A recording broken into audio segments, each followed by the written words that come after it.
Kita action sekejap jadi orang lama. Sekejap, kita action sekejap. Bukan aku baca padahal dia baca. Dengar tau? Yang bawah ni dia punya. Ida. Ini Ida. Disalam dulu kat Ida. Ida dengar baik-baik tau. Assalamualaikum Ida. Dengar ya cerita baca. Aku berfikir segala soalan. Aku termenung segala jawapan. Aku terhidup segala Hakikat. Aku terhidup segala hakikat. Hidupku berserah tiada sempadan.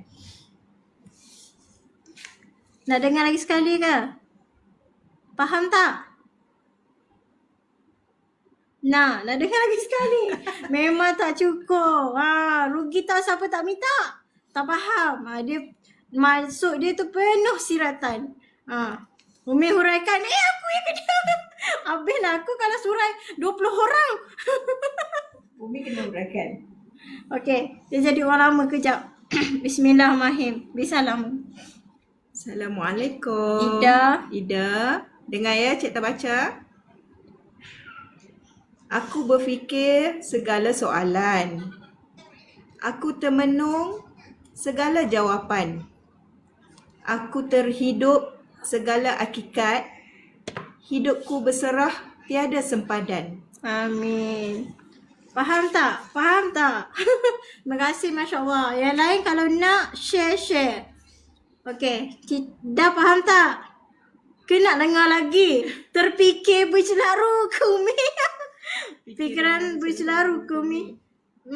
Tahu tanya. Cuba tanya tuan baca. Cuba hayati. Fikir segala soalan.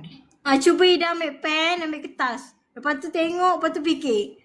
Itu adalah kena mengena dengan tubuh awak sendiri. Dengan diri awak sendiri. Macam tu. Ambil pen tau. Dah rakam. Okey, dengar cerita. Dia tak puas tau. Tak nak dengar walaupun sekali. Hidup selalu mendengar. Hidup berhenti.